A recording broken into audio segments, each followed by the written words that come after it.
palavra de Deus, Evangelho de João, João 14, provavelmente você já tinha aí separado, Evangelho de João 14, verso 5.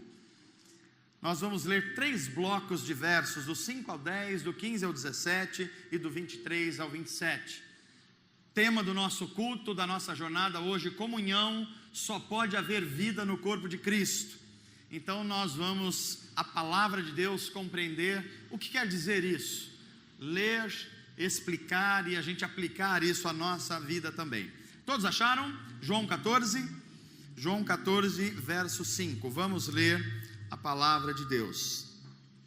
O contexto é Jesus conversando com os discípulos e respondendo a 2 desses discípulos, principalmente Tomé e Filipe, sobre o que é a vida e qual é a vida que agrada a Deus e como é viver nessa vida que agrada a Deus. Diz assim o texto bíblico, João 14, 5. Disse-lhe Tomé: Senhor, nós não sabemos aonde vais, como então podemos saber o caminho? E respondeu Jesus: Tomé, eu sou o caminho, eu sou a verdade e eu sou a vida. Ninguém vem ao Pai, ou seja, tem acesso ao Pai, a não ser através de mim. Se vocês realmente me conhecessem, conheceriam também o meu Pai. Já agora vocês o conhecem e o têm visto. Disse Filipe: Senhor, então mostra-nos o Pai, e isso nos basta. E Jesus respondeu: Você não me conhece, Filipe, mesmo depois de eu ter estado com vocês durante tanto tempo. Quem me vê, Filipe, vê o Pai. Como você pode dizer, mostra-nos o Pai? Você não crê que eu estou no Pai e que o Pai está em mim? As palavras que eu lhes digo não são apenas minhas, ao contrário, o Pai que vive em mim está realizando a sua obra. Dê um salto agora ao verso de número 15, que diz assim: Se vocês me amam, obedecerão aos meus mandamentos. E eu pedirei ao Pai, e Ele lhes dará outro conselheiro, para estar com vocês para sempre, o Espírito da verdade.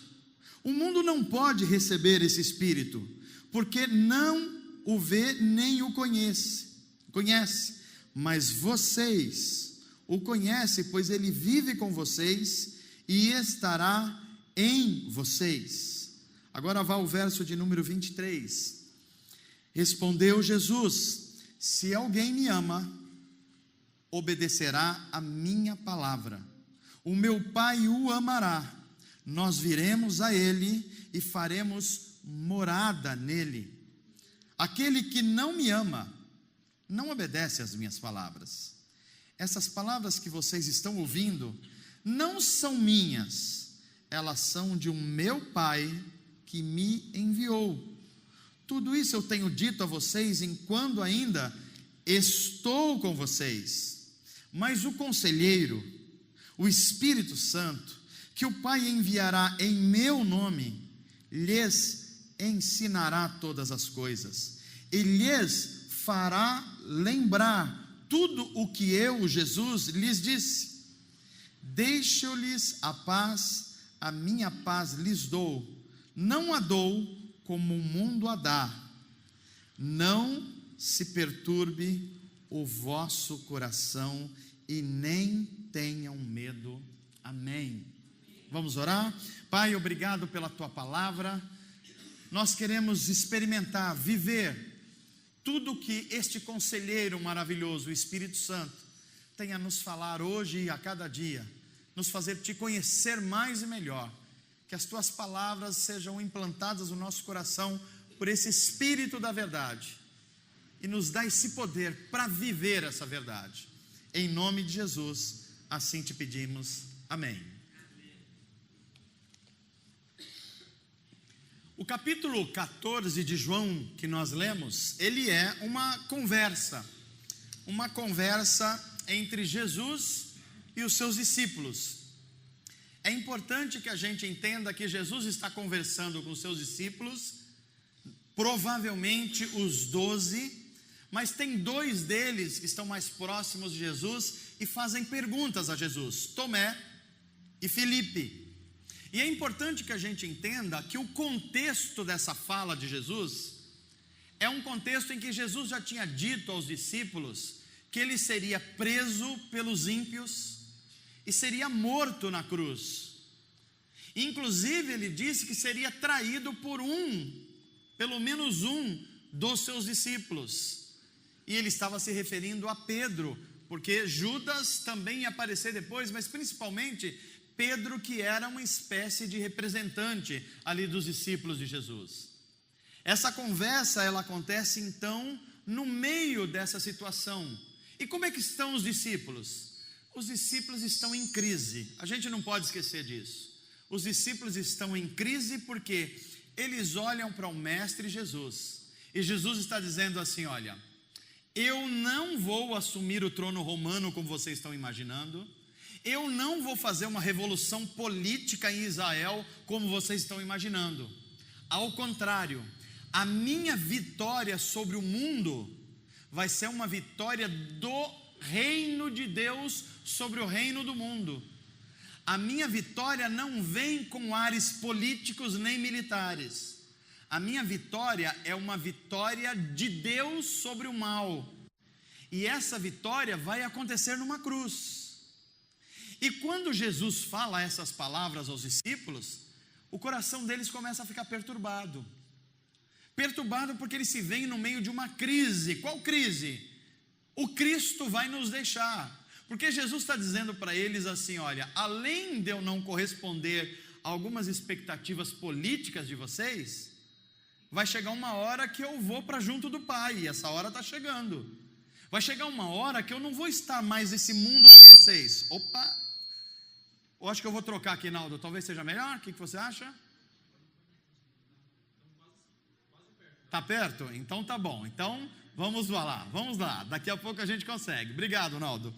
E Jesus está dizendo assim, ó, além de tudo, de eu frustrar a expectativa de vocês, o meu reino é de outra ordem, ele é espiritual, eu também vou deixar vocês.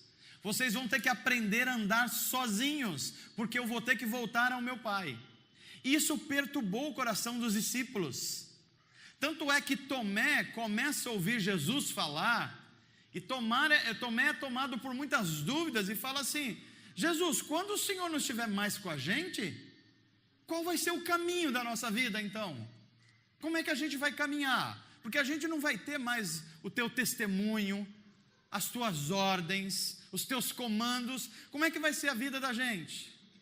E a resposta de Jesus é surpreendente, que ele fala assim, Tomé, você ainda não percebeu que eu sou o caminho?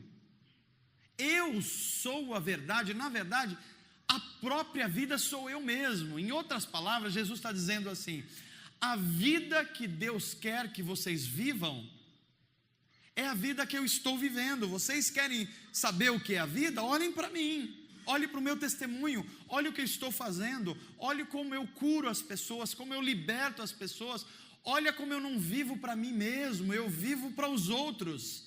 Isso é a vida, Tomé. Então, vocês precisam olhar para mim, porque olhando para mim, vocês vão conhecer quem é o Pai amoroso de vocês.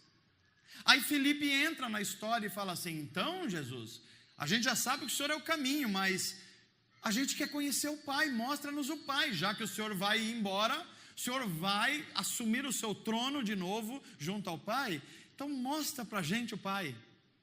A resposta de Jesus é novamente curiosa, que ele fala assim, Filipe, você não compreendeu ainda? Quem vê a mim, vê o próprio Pai. O Pai está revelado em mim. Quem olha na minha face, vê a face do próprio Deus Pai. Quem vê como eu ajo, está vendo como Deus age. Quem vê com o que eu me preocupo, vê o que Deus se preocupa. E essa conversa de Jesus com os discípulos, especialmente com Tomé e com Filipe, ela vai se desenvolvendo de tal forma que Jesus começa a explicar a eles que não é o fato dele estar em presença física com eles que vai fazer com que eles se tornem homens e mulheres cheios de Deus e do Espírito Santo. É a vida de Deus incutida dentro deles, no interior deles, que vai fazer a verdadeira revolução do Evangelho. Então Jesus começa a explicar agora, e a gente vai olhando para a vida de Jesus. Quando Jesus diz assim: eu sou, Tomé, a vida que vocês precisam viver, eu sou o caminho, eu sou a verdade, o que é que Jesus está querendo dizer na verdade? Quando nós olhamos para o texto de João 14, a gente vai ver que a vida que Jesus viveu e que agradou plenamente a Deus Pai, ela era composta de algumas coisas. É por isso que Jesus fala para os discípulos olharem para Ele, porque quando eles olham para Jesus, eles vão ver algumas características. E uma dessas características é: Jesus viveu uma vida normal. Nós pregamos isso domingo passado. O que é uma vida normal? A gente olha para Jesus, a gente não vê Jesus um homem religioso que vivia levitando por Jerusalém. Vocês já leram isso na Bíblia Sagrada? Não. Vocês viam Jesus assim com roupas religiosas especificamente quando ele estava pregando as pessoas? A gente vê isso? Não vemos. A gente não vê nem Jesus se comportando como os rabinos da época. Jesus era uma pessoa normal, ele teve uma infância normal. Às vezes a gente tem dificuldade de compreender isso. Tenta imaginar Jesus com 2 anos de idade, com 4 anos, quando seus pais começaram a alfabetizar ele. Ele foi aprendendo, porque ele era um ser humano, a gente não pode esquecer isso. Ele aprendia a lei de Moisés dia a dia.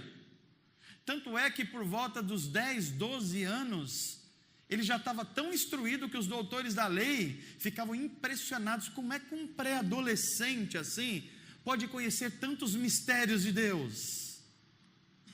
Eu fico imaginando a adolescência de Jesus no que a Bíblia se cala. A gente olha para um adolescente hoje e vê tantas lutas internas, não é verdade, gente? O adolescente ele ainda não é um adulto, mas já deixou de ser criança.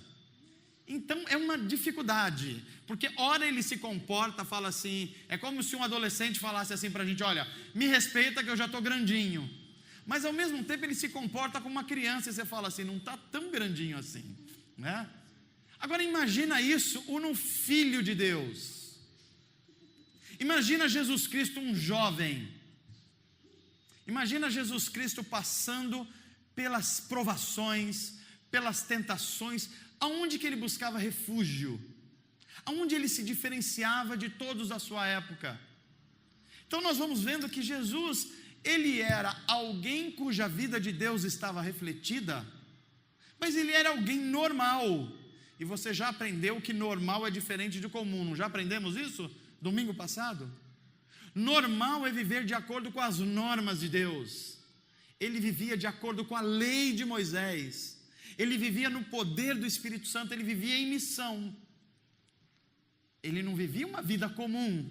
Não era porque todo mundo agia assim que Jesus agia.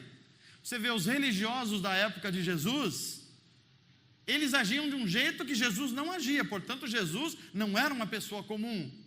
Jesus utilizava o seu poder espiritual não para fazer grandes aglomerações. Eu acho tão bonito quando a gente olha para a vida jovem de Jesus. Você já imaginou, hoje em dia nós temos no Brasil e em outros países, quando uma criança, ela é criada na igreja e ela se destaca um pouco, e sei lá, e ela começa a dar um testemunho, a pregar a palavra de Deus, a gente já dá um terno para a criança, coloca uma gravata nela, e a criança fica toda desajeitada com aquela roupa, e ele parece um pastorzinho, e a gente faz assim uma campanha: venham ver o grande pastorzinho de 11 anos de idade, que é um fenômeno. Mas a gente não vê isso em Jesus. A gente não vê, por exemplo, no nosso tempo a gente fala assim, ó, vamos arrumar um grande congresso, cobrar entrada para ver um menino prodígio. Eu tenho a impressão que as pessoas que acompanhavam Jesus tinham vontade de fazer isso.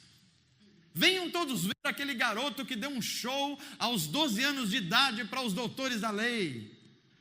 Venham ver um menino que é um talmidim inteligente que supera todos que já vieram. Não. A vida de Jesus ia obedecendo a dinâmica da vida. Ele foi adolescente quando era para ser adolescente, foi criança quando era para ser criança, e tornou-se um adulto quando chegou a hora de ser adulto.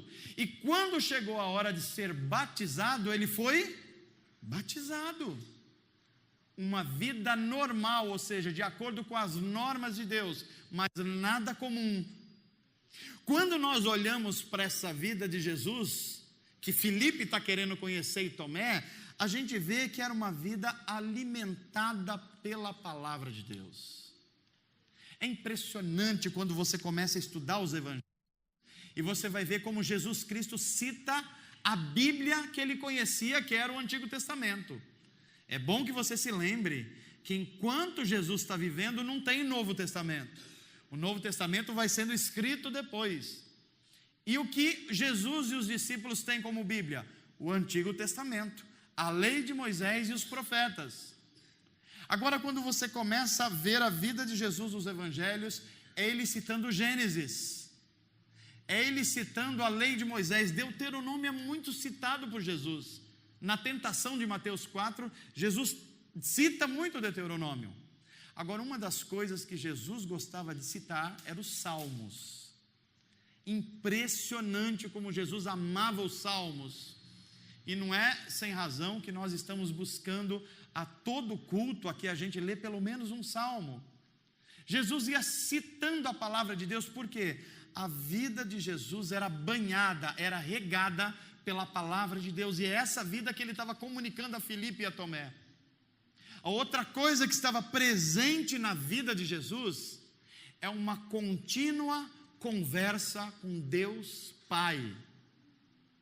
É impressionante como Jesus está lidando no seu dia a dia, ensinando, curando pessoas, libertando pessoas, mas aí os evangelistas dizem assim: e Jesus ao final do dia retirou-se para um lugar e foi fazer o que mesmo, gente? Orar. Uma vida regada por conversas constantes com seu Pai. É essa vida que ele está tentando comunicar a Filipe e a Tomé e aos outros discípulos. Quando nós olhamos para os evangelhos, a gente vê Jesus Cristo o tempo todo sendo empoderado pelo Espírito de Deus.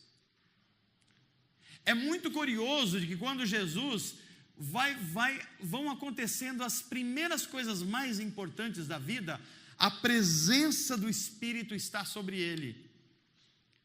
Olha só, quando Jesus vai passar pelo batismo, o que acontece, gente?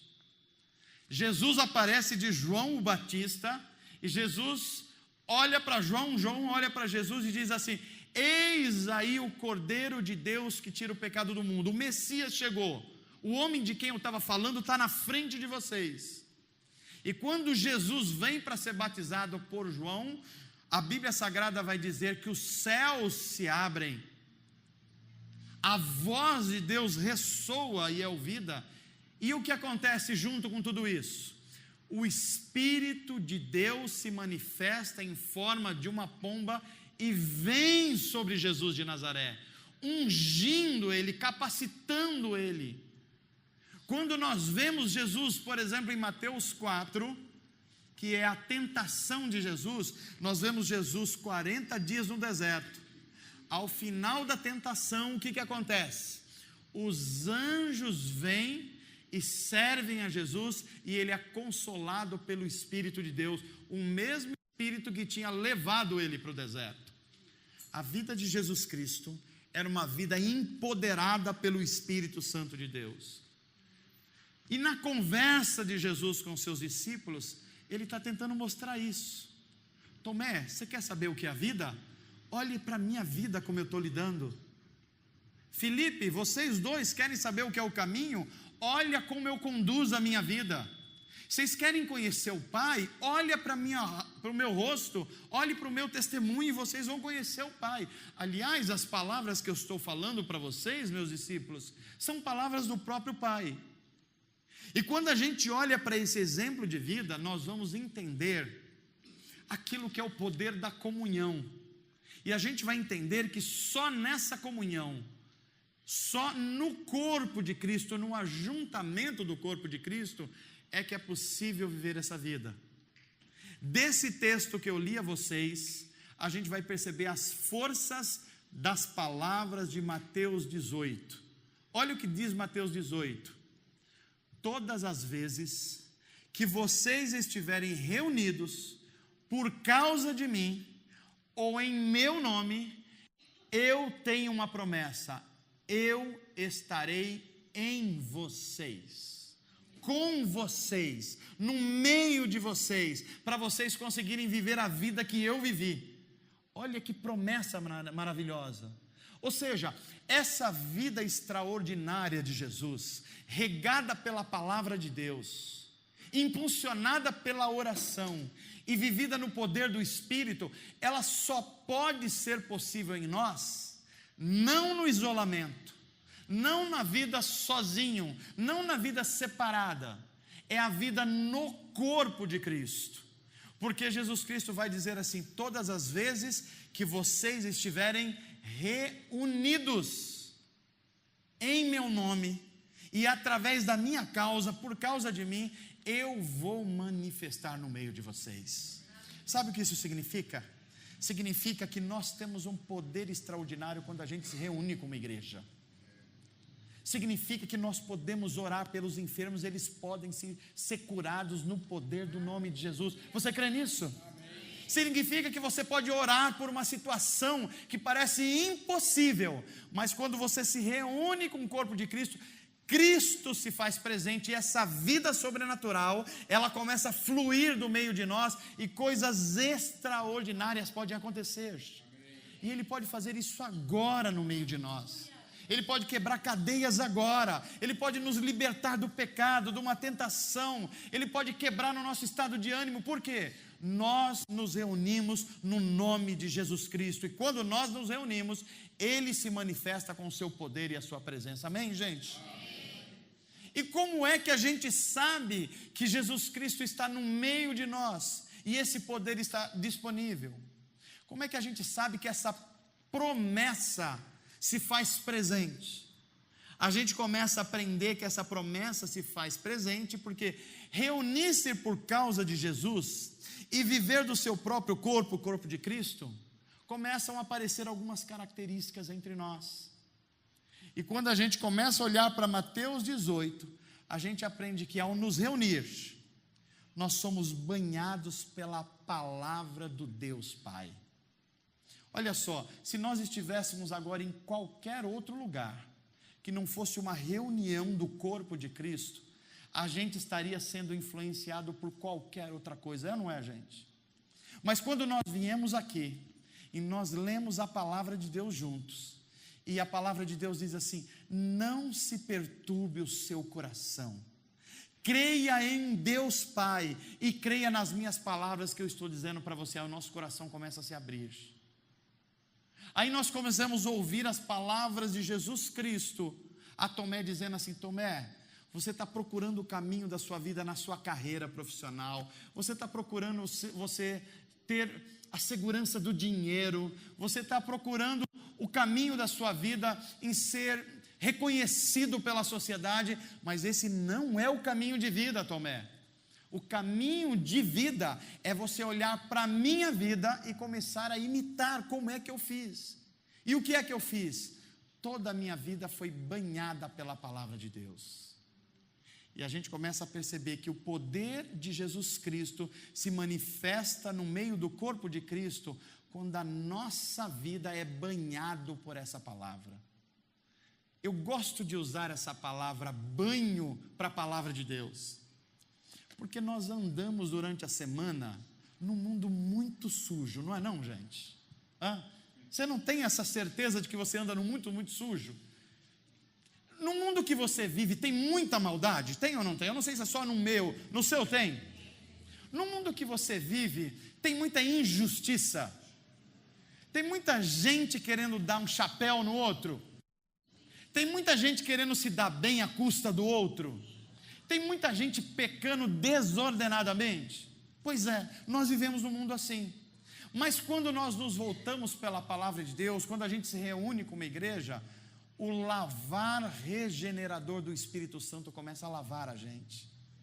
A nossa mente começa a ser lavada, os nossos sentimentos começam a ser lavados.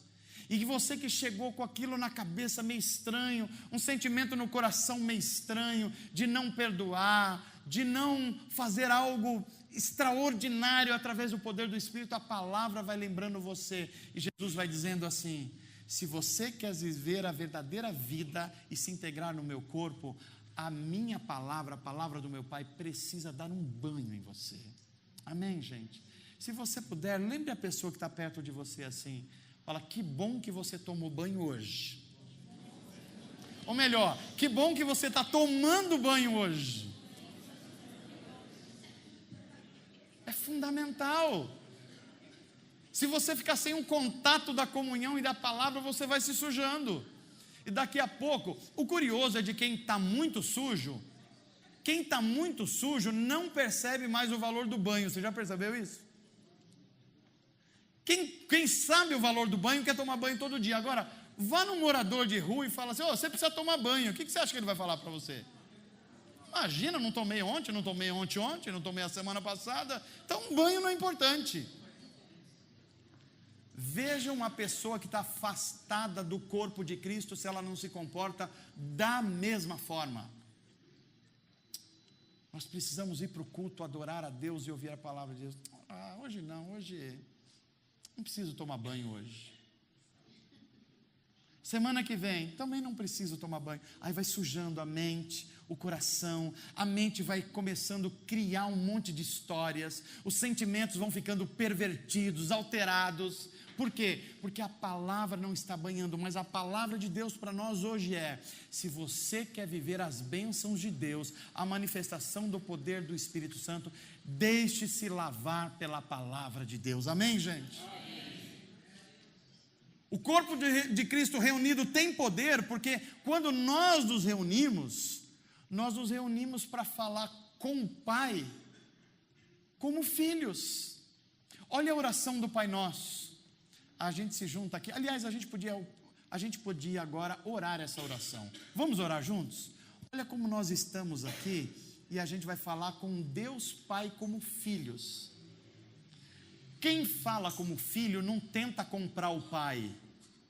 A gente não põe Deus na parede para dar o que a gente quer. Isso é comprar o Pai. Filhos legítimos não compram o Pai. Ele pede ao Pai porque sabe que o Pai cuida. Vamos orar juntos essa oração? Vamos lá? Pai nosso que estás no céu, santificado seja o teu nome. Venha a nós o teu reino. Seja feita a tua vontade, assim na terra como acontece lá no céu.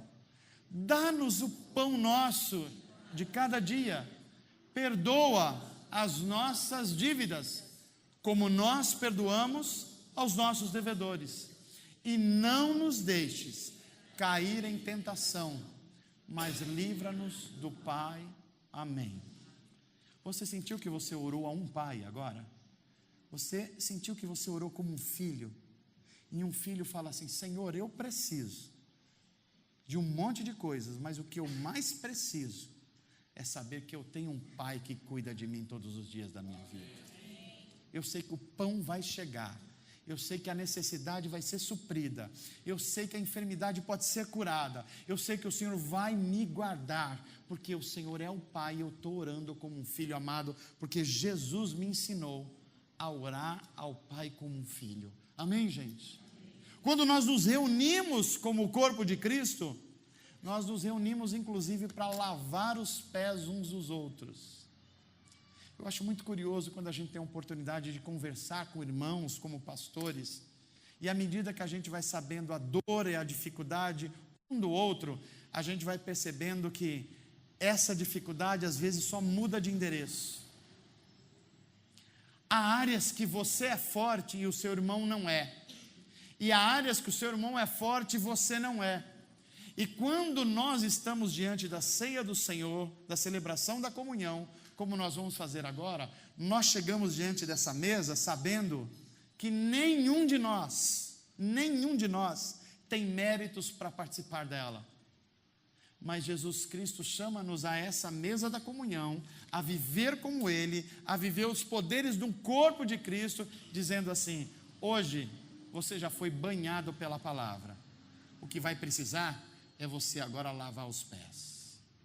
E lavar os pés uns dos outros significa assim, que eu, quando olho para o meu irmão, eu não vejo ele alguém menor do que eu, mas eu vejo alguém que tem nele a imagem de Deus, a dignidade de Deus, e que ao pecar, ele também pode receber a mesma graça de Deus. Quando a gente se aproximar daquela mesa ali, não tem ninguém aqui que Deus olhe e fala assim: olha, você mais ou menos merece participar. Não. E é por isso que às vezes há um sentimento confuso. Há muitas pessoas que falam assim: olha, eu não tive um mês muito legal, eu não fui muito fiel a Deus, eu estou ciente que eu cometi alguns pecados com o meu corpo, com as minhas ações, com os meus pensamentos. Então sabe de uma coisa? Eu não vou hoje porque hoje é culto de ceia. O pastor vai nos lembrar da santidade de Deus, vai lembrar da santidade do corpo de Cristo. Sabe de uma coisa? Para eu não ficar numa situação difícil, ninguém sabe mesmo o que eu fiz, eu só não vou num culto, eu só não participo da ceia e ninguém nem vai notar. Sem perceber que você está cavando a própria sepultura com isso. Porque se tem um lugar em que você recebe perdão, debaixo do arrependimento, você é lavado dos seus pecados, você é lavado nos pés, é no corpo de Cristo participando da ceia do Senhor. Sabe qual é o melhor lugar para um pecador? É o corpo de Cristo em arrependimento, participando da ceia do Senhor. Por quê? Porque é nesse lugar que nós reconhecemos que a graça e o perdão de Deus é algo extraordinário. É no culto da comunhão, é vivendo no corpo de Cristo, é participando da ceia do Senhor, que nós temos a oportunidade de recomeçar depois que somos perdoados outra vez e de novo por Deus. Você sabe de uma coisa? À medida que você está sendo limpo pela palavra de Deus, à medida que a gente está lavando os pés uns dos outros, e à medida que os sacramentos estão sendo agora revelados como palavra de Deus real, é como se Deus pegasse as suas vestes sujas, os seus débitos. Sabe uma folha corrida? A gente, todo culto da comunhão e da ceia, a gente chega com uma folha corrida aqui, Duda. Eu me lembro da expressão de Martinho Lutero, o reformador, quando ele, diante de um culto assim como o nosso, ele ainda pregando a igreja, à medida que ele pregava, ele foi lembrando dos seus pecados. E ele foi ficando com o coração apertado. Ele falou: eu estou falando à igreja, mas eu estou sentindo o peso dos meus próprios pecados. Eu estou sentindo que eu não fui totalmente fiel. E as biografias de Lutero contam que à medida que ele ia pregando e sendo pressionado pelos seus próprios pecados, era como se Satanás começasse a escrever os seus pecados. Olha, Lutero, olha como você foi falho nessa área aqui. Lutero, você que as pessoas consideram um gigante de Deus, olha como você falhou nessa outra área aqui. E a lista foi crescendo, e a mente dele ficando pressionada. Mas aí, o Espírito de Deus veio sobre ele. Como ele amava a palavra de Deus, ele se voltou à palavra de Deus e começou a ser banhado por essa palavra. E à medida que ele foi sendo acusado, ele teve o impulso de falar: é verdade, Satanás, eu cometi tantos erros esse mês, que eu não sou digno de nada, mas o sangue de Jesus purifica todos os meus pecados. É por isso que eu estou aqui. É por isso que a gente está aqui hoje, gente. É por isso que a gente está sendo banhado pela palavra. Por quê? Porque o culto da comunhão está no corpo de Cristo, é você ter a oportunidade de começar de novo e outra vez. Se você puder, lembra alguém que está próximo de você. Hoje, diga, hoje, Deus está dando oportunidade para mim e para você, apagando os nossos pecados, para começar de novo, e outra vez, com a cabeça erguida, como filhos amados de Deus. Amém, gente? É isso que nós estamos fazendo aqui hoje.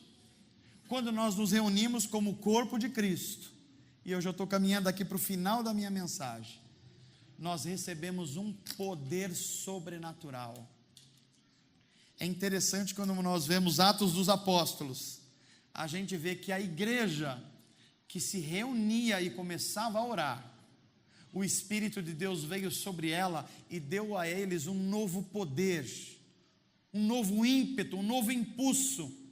E eles saíram curando pessoas, libertando pessoas, comunicando o Evangelho com poder. Por quê? Porque a gente começa a ser impulsionados. É no corpo de Cristo que a gente recebe poder para perdoar, poder para servir, poder para abrir mão de nós mesmos, poder para fazer todas as coisas. Quando a gente olha essa lista que apareceu na vida de Jesus, a gente fala: Senhor, quando a gente é cheio do Espírito, a gente aprende, inclusive, a deixar de ser crianças espirituais. Uma das marcas do Espírito Santo na sua vida e na minha vida, não é que a gente tem muitos dons, não é que a gente levita espiritualmente, não é que a gente tem uma santidade própria maior do que todo mundo, não é. A maior evidência de que nós estamos cheios do Espírito Santo é que a nossa vida é direcionada para servir ao próximo. Quer conhecer uma pessoa cheia do Espírito Santo? Olha para a vida dela e vê se está direcionada para o próximo ou para ela mesma. Aliás, quando a gente olha para as nossas igrejas, a gente começa a olhar que normalmente as pessoas que têm muitos dons, mas não são cheias do Espírito, são pessoas que usam os seus dons só para benefício de si mesmo. Isso acontece com pregadores, isso acontece com músicos.